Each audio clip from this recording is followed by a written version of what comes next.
पूर्वी रेलवे के मुख्य जनसंपर्क अधिकारी ने बताया कि बर्दवान स्टेशन पर हुए हादसे के लिए रेलवे ने मुआवजे की घोषणा की है। रेल मंत्री ने मृतकों के आश्रितों को 5-5 लाख रुपए देने की घोषणा की। मृतकों को पहले ही 50,000 रुपए दिए जा चुके हैं।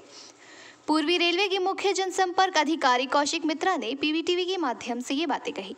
প্ল্যাটফর্মে ভেঙে পড়েছে, ইতিমধ্যে দুজন মারা গেছে, আরো কয়েকজন আহত হয়েছে। এখন পুরো ব্যাপারটা শেষ না হওয়া পর্যন্ত বলা যাবে না। প্রায় 1 লক্ষ কিউসেক জল এই ট্যাঙ্কিতে, সেটা হঠাৎ এইভাবে ভেঙে পড়ে গেছে।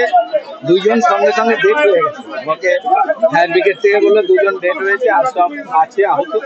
দেখা যাক এখন কি হয়। রক্ষণাবেক্ষণের অভাব দেখতে পাচ্ছি তো হয় না।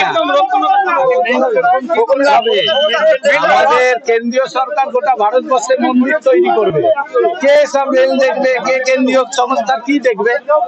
কিছু দেখছে? কদিন আগে এত বড় এখানে দুর্ঘটনা ঘটলো রেলের এই স্টেশনে, বিল্ডিং ভেঙে পড়ে গেল, কিছুই দেখে না। প্ল্যাটফর্ম ভেঙে পড়ে যাচ্ছে, কোথায় কিছু দেখে না। কেন্দ্রীয় সরকার কোথায়ও কিছু দেখছে না। 5-6 জন আহত হয়েছে, আর দুজন ডেথ, দুজন মারা গেছে। বলছি এই যে আহত হয়েছে বা যারা ক্ষতিপূরণের কি দাবি করছে? সেটা তো এখন কেন্দ্রীয় সরকার ক্ষতিপূরণ তো পাবেই। রেলের এইখানে যাত্রীরা বিভিন্ন জন টিকিট কেটে ট্রেন ধরবে বলে বসেছিল, সেই রকম যাত্রীরাও মারা গেছে। ক্ষতিপূরণ তো সরকারকে দিতেই হবে। Bureau report, PVTV news.